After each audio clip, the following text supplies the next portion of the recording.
Hi friends, welcome to அறுசுவை சமையல் Sandhya's kitchen. இன்றைக்கி நம்ம கிச்சனில் ஒரு ஹெல்த்தியான ரெசிபி தான் பார்க்க போகிறோம். ஸோ இந்த கோல்டான டைமில் நமக்கு எல்லாருக்குமே அடிக்கடி சளி இருமல் தான் நமக்கு பிடிச்சிருது.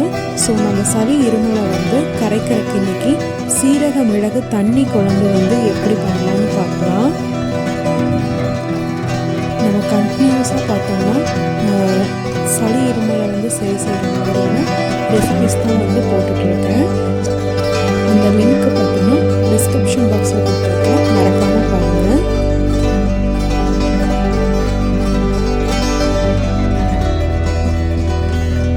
ஸோ ஃபஸ்ட்டு நம்ம சீரக மிளகு தண்ணி குழம்புக்கு மசாலா பவுடர் நம்ம ரெடி பண்ணணும். அதுக்கு தேவையான இன்க்ரீடியன்ட்ஸ் எல்லாத்தையும் வறுத்து அரைச்சிக்கலாம். ஃபஸ்ட்டு சீரகம் 2 டேபிள் ஸ்பூன் ஆட் பண்ணிக்கிறேன். இதை நல்லா வறுத்துக்கலாம். இப்போ சீரகம் நல்லா வறுபட்டுருச்சு. இதை வேறு ஒரு பிளேட்டுக்கு ட்ரான்ஸ்ஃபர் பண்ணிக்கலாம்.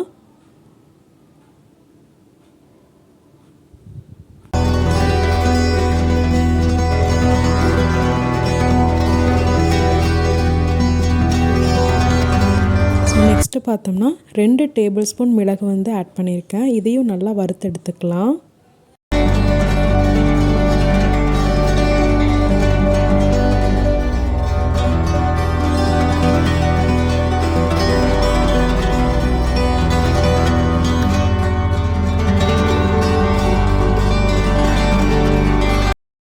ஸோ மிளகு வறுபட்டதுக்கப்புறமா வர கொத்தமல்லி 3 டேபிள் ஸ்பூன் எடுத்திருக்கேன்.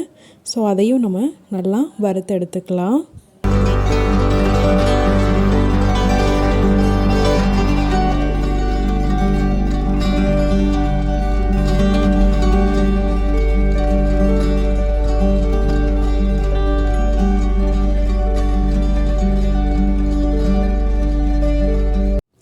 நெக்ஸ்ட்டு பார்த்தோம்னா ஒரு 5லேருந்து 6 காய்ந்த மிளகாய் எடுத்து அதையும் நம்ம இந்த மாதிரி வறுத்து எடுத்துக்கலாம்.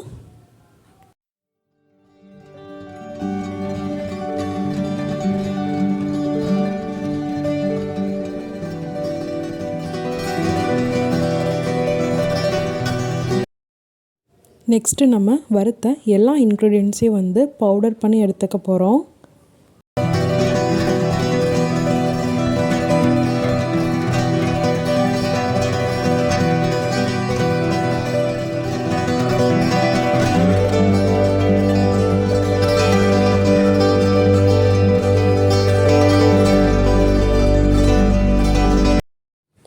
பாருங்கள், நல்லா பவுடர் ஃபார்மில் நம்ம எடுத்துக்கிட்டாச்சு. நெக்ஸ்ட்டு நம்ம தாளிச்சிக்கலாம்.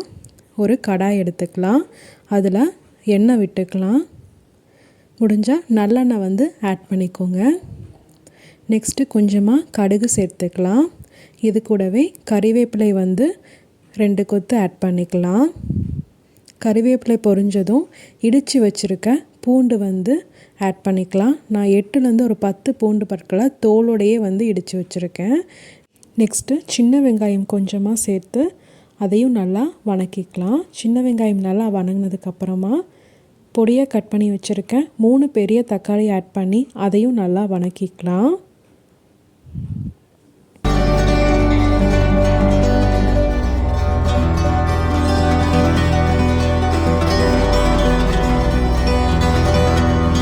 இப்போ நம்ம இது கூடவே 1/2 டீஸ்பூன் மஞ்சள் தூள் ஆட் பண்ணிக்கலாம்.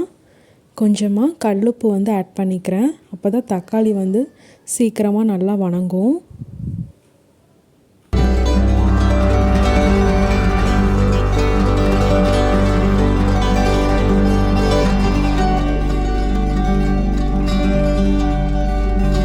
இப்போது தக்காளி நல்லா வணங்கினதுக்கப்புறமா நம்ம அரைச்சி வச்சுருக்க மசாலா பவுடர் எல்லாத்தையுமே ஆட் பண்ணி ஒரு 2 செகண்ட்க்கு நல்லா வணக்கிக்கலாம்.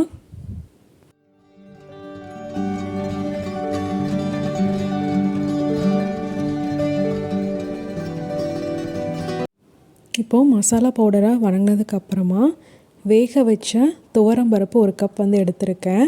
ஸோ அதையும் நம்ம ஆட் பண்ணிக்கலாம்.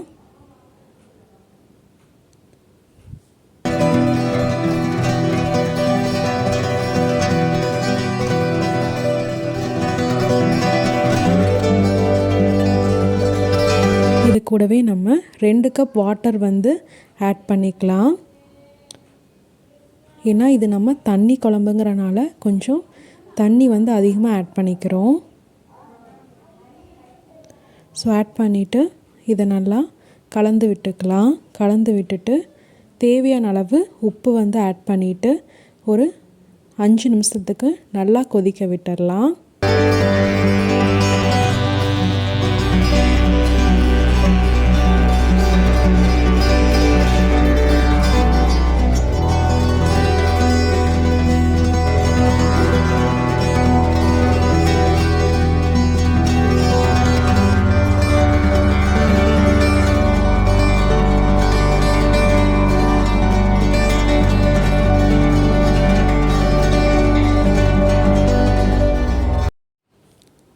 ஸோ நல்லா கொதிக்க ஆரம்பிச்சிருச்சு. ஸோ சூப்பராக பார்த்தோம்னா ஹெல்த்தியான சீரக மிளகு தண்ணி குழம்பு ரெடி ஆயிடுச்சு. இதை இறக்கி ஒரு கொத்து கருவேப்பிலை போட்டு சாப்பிட்டோம்னா நல்லா மணமாக இருக்கும். ஸோ இட்லி சாதம் எல்லாத்துக்குமே இது வந்து சூப்பராக இருக்கும்.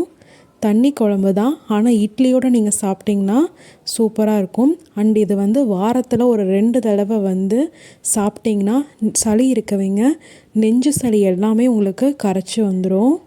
ஸோ கண்டிப்பாக வந்து இதை ட்ரை பண்ணி பாருங்கள். ஒரு ஹெல்த்தியான ரெசிபி.